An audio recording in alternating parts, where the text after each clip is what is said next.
사도신경으로 신앙 고백합니다. 전능하사 천지를 만드신 하나님 아버지를 내가 믿사오며 그 외아들 우리 주 예수 그리스도를 믿사오니 이는 성령으로 잉태하사 동정녀 마리아에게 나시고 본디오 빌라도에게 고난을 받으사 십자가에 못 박혀 죽으시고 장사한 지 사흘 만에 죽은 자 가운데서 다시 살아나시며 하늘에 오르사 전능하신 하나님 우편에 앉아 계시다가 저리로서 산자와 죽은 자를 심판하러 오시리라.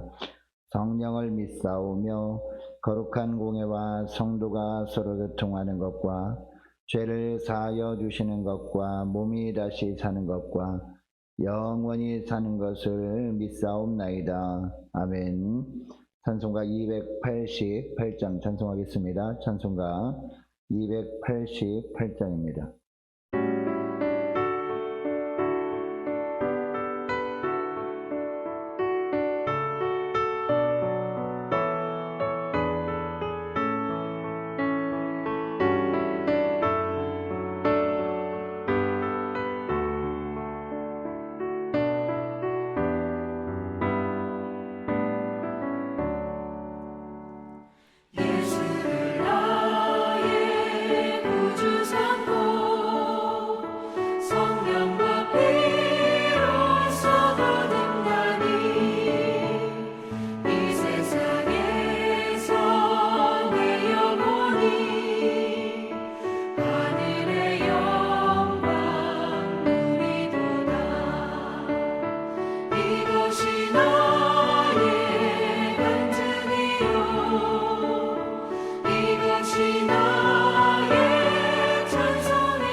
하나님 아버지 감사합니다.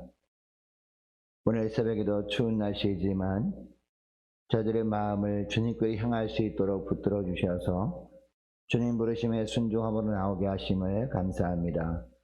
주님께서 저들의 심령을 붙들어 주시고 저들의 마음도 주님께로 향하게 하였사오니 주님 오늘도 말씀을 들을 때 오직 주님께서 우리에게 주시는 말씀으로 온전히 받게 하시고 깨닫게 하시고 그 말씀대로 순종하며 나갈 때 주님께서 오늘 하루 저희들을 어떻게 붙드시고 어떻게 좋은 것으로 채워주시는지 놀랍게 체험할 수 있는 복된 시간 될 수 있도록 축복하여 주옵소서. 감사드리오며 우리 주 예수 그리스도의 이름으로 기도드리옵나이다. 아멘.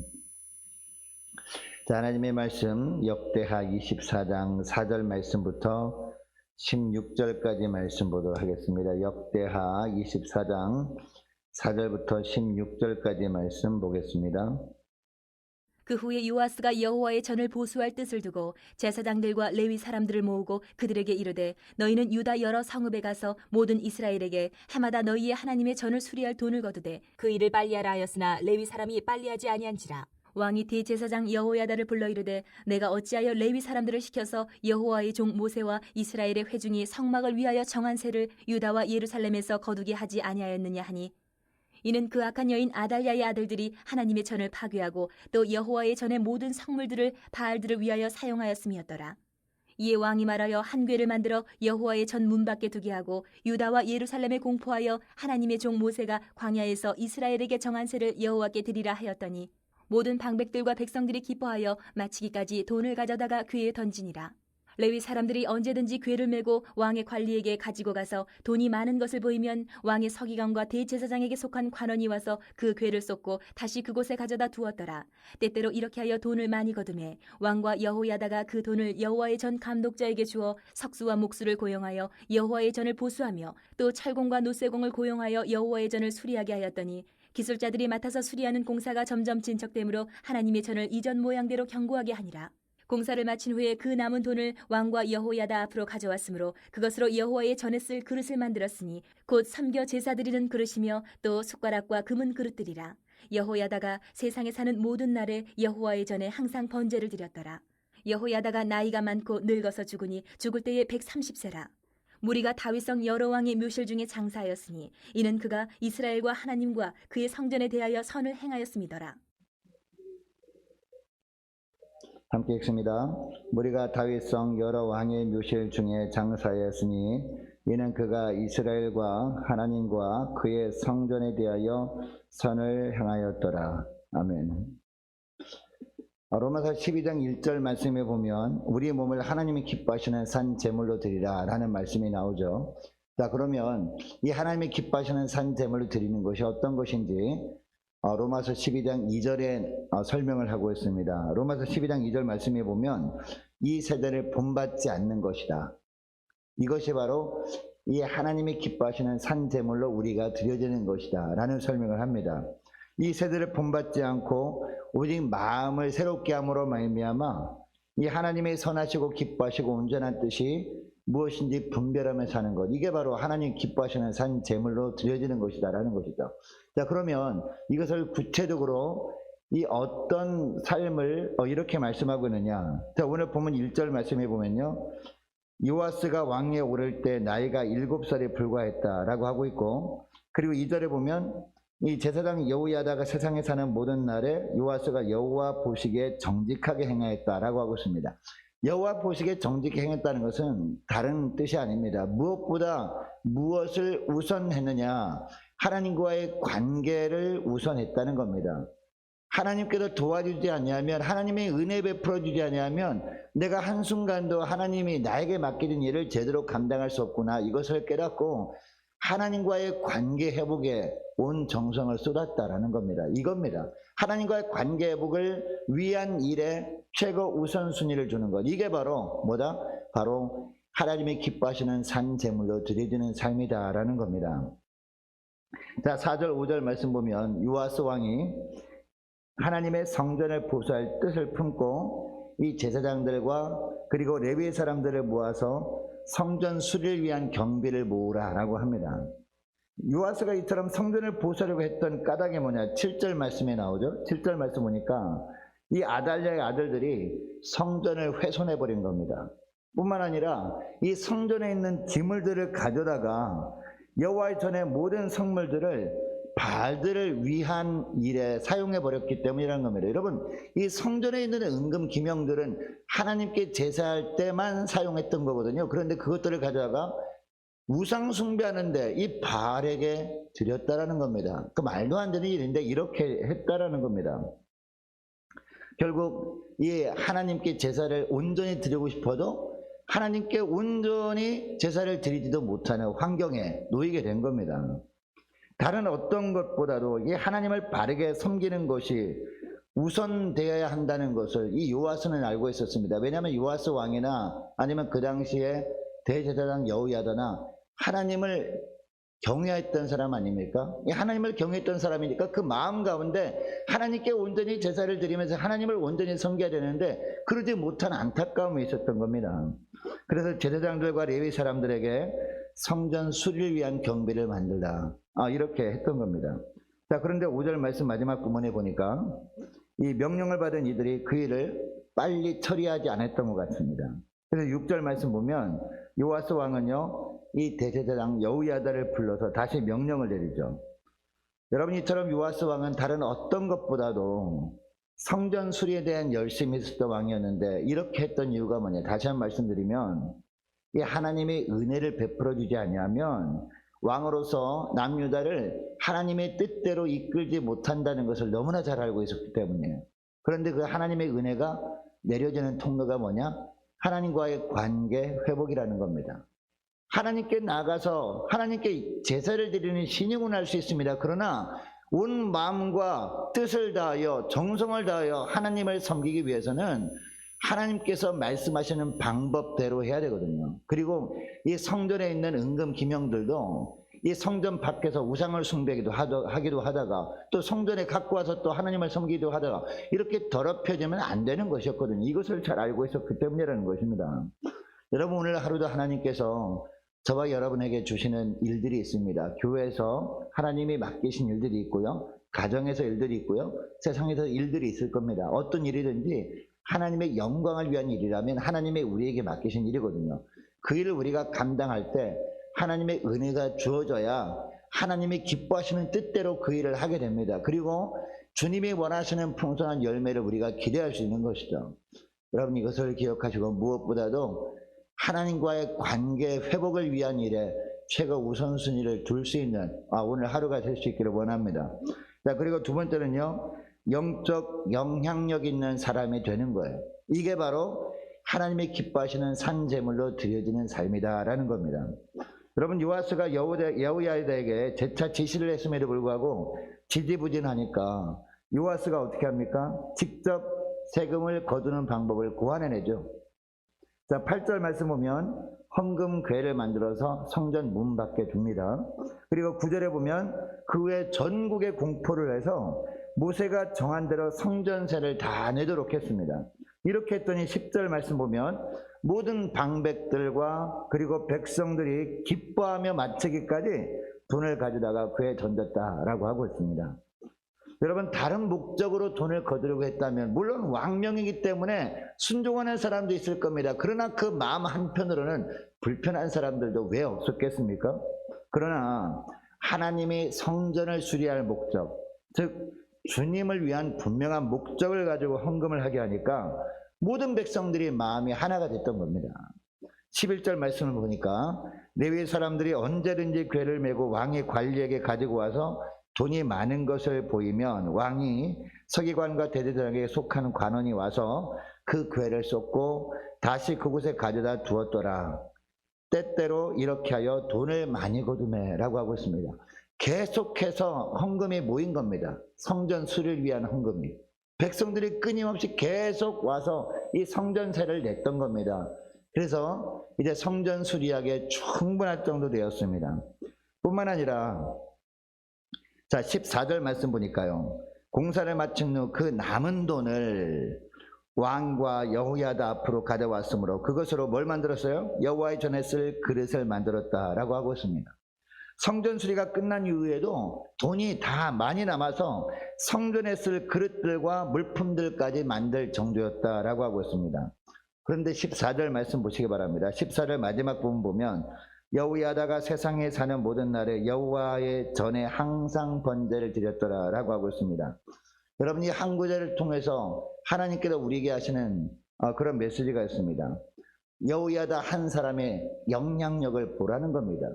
무엇보다도 영적인 영향력을 보라는 겁니다. 아무리 아달랴가 수년 동안 폭정을 행했지만 이 제사장 여호야다 한 사람만큼은 어떤 삶을 살았다고요? 오직 하나님을 경외하는 삶을 살았다는 거예요. 하나님 앞에 살았다는 거예요.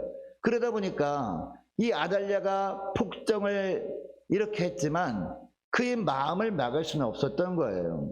예. 그래서 이 여호야다가 이처럼 하나님을 경외하는 마음을 품고 사니까 하나님께서 이 여호야다 한 사람을 이용해서, 한 사람을 통해서 이 다윗의 위가 계속 이어지도록 한 거거든요. 이 여호야다 한 사람의 선한 영향력 때문에 하나님께서 그를 사용하셔서 이 갓 태어난 이 왕자 이 요아스를 몰래 숨겼다가 6년 동안 양육을 하다가 결국은 7살의 왕으로 세움으로 말미암아 다윗의 위가 계속 이어지게 하나님께서 은혜를 베풀어 주셨던 겁니다. 뿐만 아니라 이 요아스 왕이 제사장 여호야다의 영향을 받아가지고 무엇보다도 성전을 수리도 하고 종교개혁을 할 수 있도록 하나님의 은혜를 베풀어 주신 거죠. 그래서 장차 하나님 보좌 앞에 섰을 때 이제 여호야다가 이처럼 칭찬을 받은 것 아니겠습니까? 다시 14절 마지막 번을 보면 여호야다가 세상에 사는 모든 날에 여호와의 전에 항상 번제를 드렸더라. 주님께서 이렇게 평가를 해주신 것 아니겠습니까? 여러분, 이 한 절을 통해서 하나님께서 우리에게 기대하시는 것이 무엇입니까? 우리가 장차 하나님 보좌 앞에 섰을 때 이런 평가를 받기를 기대하는 것 아니겠습니까? 우리 한 사람 한 사람 이름을 올려가면서 이 사람이 세상에 사는 동안에는 그래도 교회가 하나님을 온전히 섬기는 교회가 되었더라.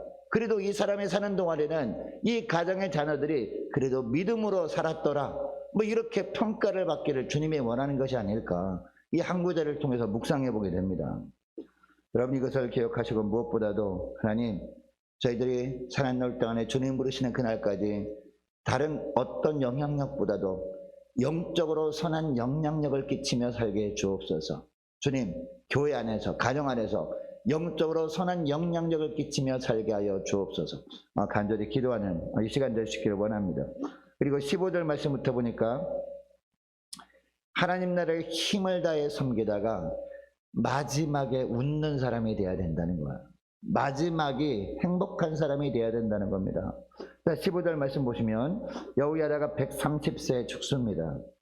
16절 하반절 말씀 보면 그는 평생 이스라엘 백성과 하나님과 성전을 위하여 좋은 일을 하였다라고 하나님께서 평가해 주시거든요. 그래서 이 사람들은 여호야다를 어디다 안장을 합니까? 이게 중요한 겁니다. 사람들은 여호야다를 다른 곳이 아니라 다윗성 왕실 묘지에 안장했다라고 하고 있습니다. 여러분, 다윗성은요 어떤 곳일까요? 다윗의 왕권을 이은 자들 중에서도 주로 선한 왕들만 묻힌 그 묘지였습니다. 그럼에도 불구하고 이 왕이 아닌 여호야다가 이 왕실 묘지에 묻히게 된 이유가 뭘까요? 16절 하반절 말씀 보면 이는 그가 이스라엘과 하나님과 그의 성전에 대하여 선을 행하였습니다 라고 하고 있습니다. 이 여호야다가 죽은 이후에 남아있는 사람들이 이 여호야다를 평가해 주는 거죠. 좋은 일을 기억해 주고, 야, 이 정도 하나님 나라를 위해서 헌신했으니까 당연히 여호야다는 왕이 아니지만 다윗성 왕실의 묘지에 묻히는 것이 마땅하다라고 하면서 모든 사람들이 동의를 한 겁니다. 모든 사람들이 아쉬워한 겁니다. 모든 사람들이 이 여호야다가 그동안 살아있을 때 했던 영적인 치적을 인정해주는 모습이 보여주고 있다는 겁니다. 물론 여러분, 여호야다는 비록 왕은 아니었습니다. 그러나 끊어질 뻔했던 이 다윗의 왕권을 회복하고 주도적으로 이 성전을 수리하는 일을 행합니다. 이처럼 하나님을 전적으로 신뢰하는 삶을 살았고 이 하나님 나라를 위해서 힘을 다해 섬겼기 때문에 100세가 넘었음에도 불구하고 모든 사람들부터 존경을 받았던 겁니다. 그리고 이 땅을 떠난 이후에도 모든 사람들이 기억하고 싶어하는 그런 사람이 되었다는 겁니다. 여러분, 간혹 보면요, 이 땅을 떠난 이후에 사람들이 별로 기억하고 싶어하지 않는 사람이 있습니다. 그런데 어떤 사람들은요, 이 땅을 떠난 다음에 슬퍼하면서 그 사람을 그리워하고 그 사람의 그동안에 했던 일들을 생각하면서 항상 기억하고 싶어하는 사람이 있습니다. 여러분, 어떤 삶을 사는 것이 복입니까? 인생 마지막에 모든 사람들이 정말 아쉬워하고 기억하고 싶어하는, 잊고 싶어하지 않는 그런 인생을 살아가는 것이 복된 인생 아니겠습니까? 이 땅을 떠난 마지막에 정말 저 사람 잘 떠났다, 이렇게 하는 게 무슨 복이겠습니까? 마지막에 행복한 인생이 진짜 복된 인생 아니겠습니까? 이 말씀을 하는 겁니다. 이 땅 마지막을 떠난 다음에 물론 이 하나님 앞에 가서도 우리가 하나님께도 인정받지만 이 땅에 남아있는 사람들에게도 인정받는 복된 삶을 살기를 주님이 원하셔서 저 오늘 본문에 바로 이런 말씀을 하는 것 아니겠습니까? 여러분, 이것을 기억하시고 무엇보다도 하나님 이 땅에 있는 동안에 하나님의 나라를 위해서 주님을 섬기는 일에 힘을 다할 수 있도록 도와주옵소서. 하나님, 그래서 오늘 본문에 나오는 대제사장 여호야다처럼 마지막에 모든 사람들이 기억해주고 또 하나님께서도 인정해 주시는 그런 복된 저희들의 삶이 되게 해 주옵소서. 간절히 기도했으면 좋겠습니다. 오늘 말씀을 기억하면서 함께 기도하기를 원하는 것은요, 하나님, 이 세대를 본받지 않겠습니다. 오직 마음을 새롭게 함으로 변화를 받아 하나님의 선하시고 기뻐하시고 온전한 뜻이 무엇인지 분명히 분별하면서 무엇보다도 하나님이 기뻐 받으시는 거룩한 산제사로 드려지는 삶을 살길 원합니다. 하나님, 이런 삶을 위해서 열심을 품되 주님과의 관계 회복을 위한 일에 열심을 품게 해달라고 함께 간절히 기도했으면 좋겠습니다. 하나님, 영적인 선한 영향력을 끼치며 살게 해 주옵소서. 마지막에 모든 사람들에게 그리고 하나님께 인정받는 그런 복된 인생이 되길 원합니다.